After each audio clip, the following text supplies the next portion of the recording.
বিসমিল্লাহির রহমানির রাহিম। ভাই ও বোনেরা, যে যেখান থেকে আমাকে দেখছেন এবং শুনছেন, আপনাদের সবাইকে আমার সালাম, আসসালামু আলাইকুম। আশা করি আপনারা ভালো আছেন, আমিও ভালো আছি। UK property gossip by Tasmina YouTube চ্যানেলের পক্ষ থেকে জানাই শুভেচ্ছা। আজ জুলাই মাসের 9 তারিখ বুধবার 2025। এই মুহূর্তে লন্ডনের তাপমাত্রা আছে 23 ডিগ্রি সেলসিয়াস, তবে এটি অনুভব হচ্ছে 25 ডিগ্রি সেলসিয়াসের মতো। নির্বিচারে গুলি চালানোর নির্দেশ দেন শেখ হাসিনা, এই অডিওর সত্যতা নিশ্চিত করল বিবিসি।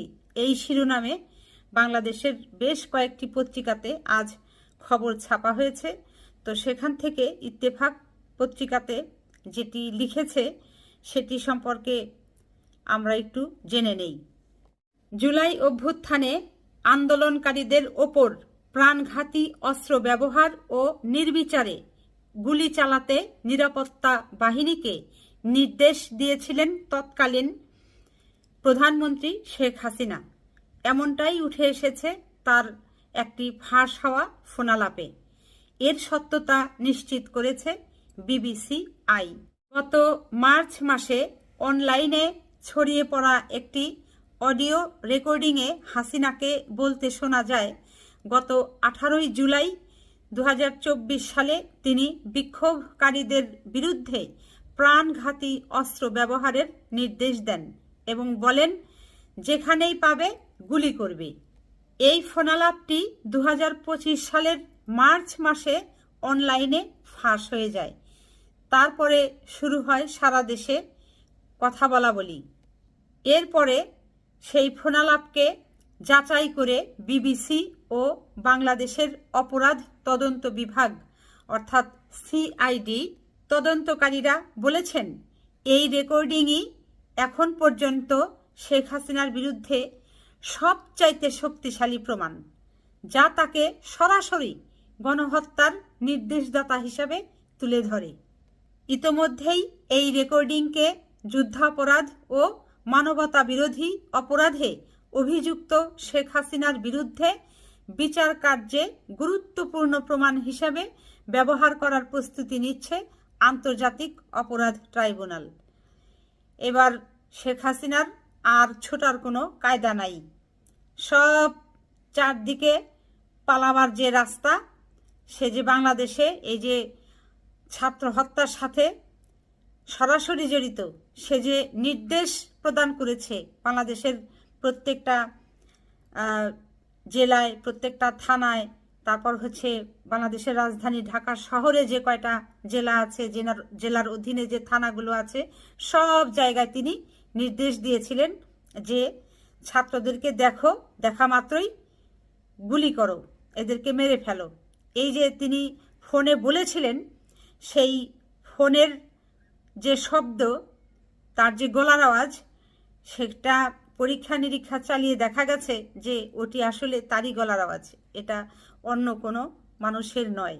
অতএব এটি এখন একেবারে সর্বোচ্চ আদালত পর্যন্ত বিচার কার্য যেখানে যেখানে যাবে, সব জায়গাতেই এটিই প্রমাণ করবে যে শেখ হাসিনা এই ছাত্র হত্যার সাথে সরাসরি জড়িত হচ্ছে, এভাবে যে তিনি হচ্ছেন গুলি করার নির্দেশদাতা, তাদের হত্যা করবার নির্দেশ তিনিই প্রদান করেছেন। আর তার নির্দেশ পেয়েই এই পুলিশ বাহিনী, তারপর র্যাব বাহিনী, যারা যারা আর কি জড়িত ছিল, আওয়ামী লীগের অন্যান্য অঙ্গ সংগঠনের যারা সন্ত্রাসী নেতাকর্মীরা, সবাই এর সাথে জড়িত। এক এক করে সবাই এখন আসলে এর মাঝে, অপরাধের মাঝে দোষী হয়ে ফেসে যাচ্ছে। গত 18 জুলাই 2024 সালে ঢাকা গণভবনে অবস্থানকালে একজন অজ্ঞাত উচ্চপদস্থ কর্মকর্তার সঙ্গে শেখ হাসিনার ফোনালাপটি হয় বলে নিশ্চিত করেছে বিবিসি। এই সময়টিতে রাজধানী জুড়ে সহিংসতা ছড়িয়ে পড়েছিল এবং পুলিশ বাহিনীর হাতে বিক্ষোভকারীদের মৃত্যুর ভিডিও সামাজিক মাধ্যমে এক এক করে ভাইরাল হচ্ছিল। ফোনালাপে শেখ হাসিনা বলেন, ঘটনাস্থলে যারা যাবে প্রাণঘাতী অস্ত্র নিয়ে যাবে, যেখানেই পাবে সেখানেই গুলি করবে। অডিও বিশ্লেষণকারী প্রতিষ্ঠান ইয়ারশট এবং বাংলাদেশ পুলিশের অপরাধ তদন্ত বিভাগ সিআইডি জানায়, এতে কোনো ধরনের সম্পাদনা বা কৃত্রিমতা পাওয়া যায়নি এবং এটি খুব সম্ভবত কোনো কক্ষে ফোনালাপটি স্পিকারে চালিয়ে রেকর্ড করা হয়েছিল। ব্রিটিশ মানবাধিকার আইনজীবী টবি ক্যাডম্যান বিবিসিকে বলেন, এই রেকর্ডিংগুলো শেখ হাসিনার ভূমিকা প্রমাণে অত্যন্ত গুরুত্বপূর্ণ। এটি পরিষ্কার, নির্ভরযোগ্য ও অন্যান্য তথ্য প্রমাণের সঙ্গে সামঞ্জস্যপূর্ণ। তিনি বাংলাদেশের আন্তর্জাতিক অপরাধ ট্রাইব্যুনালে পরামর্শদাতা হিসাবে বর্তমানে কাজ করছেন। বিপরীতে আওয়ামী লীগ দলীয় এক মুখপাত্র বিবিসিকে জানান, বিবিসি যে রেকর্ডিংয়ের কথা বলছে তার সত্যতা নিশ্চিত করা যায়নি। এমনকি যদি তা সত্যিও হয়, সেটি ছিল পরিস্থিতি নিয়ন্ত্রণের একটি বৈধ প্রচেষ্টা। মানে ওই যে আওয়ামী লীগের যেটা কাজ, যে আওয়ামী লীগ নৌকা কোথায় দিয়ে চলে? নৌকা তো পানি দিয়েই চলে নাকি? কিন্তু আওয়ামী লীগের কাজ পানি নাই তাতে কি, নৌকা শুকনা দিয়েই টান দিয়ে চালিয়ে নিয়ে যাও। আরে ভাই, নৌকা শুকনা দিয়ে চালিয়ে আপনি কত দূর নেবেন? আপনার রাস্তা তো শত শত মাইল, আপনি 10 হাত নিতে পারবেন, 20 হাত নিতে পারবেন। কাজেই এই যে আপনারা বলছেন এখন যে এটি সত্য নয়, আবার বলছেন যদি সত্য হয়েও থাকে তিনি পরিস্থিতির মোকাবেলার জন্য এই ধরনের কথা তিনি বলেছেন, তার মানে তিনি বলেছেন বলে আপনারা স্বীকার করছেন। আপনাদের কাজ হচ্ছে সবসময়ই ওই মানে মিথ্যাকে প্রতিষ্ঠিত করা, কিন্তু মিথ্যা কখনোই প্রতিষ্ঠিত হয় না, মানে 2-1 দিনের জন্য হয়, এরপর ঝরে পড়ে সেই জায়গায় সত্যই স্টাবলিশ হয়। এটাই সত্য, এটাই বাস্তবতা, এটি আপনাদেরকে মেনে নিতে হবে। এবং সেই বাস্তবতার কঠিন জালে আপনারা অপরাধী হয়ে গেছেন, আটকা পড়ে গেছেন, এখন বিচারাধীন আছেন। শুধু শাস্তি আপনাদের কপালে যে কি জুটবে এক আল্লাহ তালাই ভালো জানে।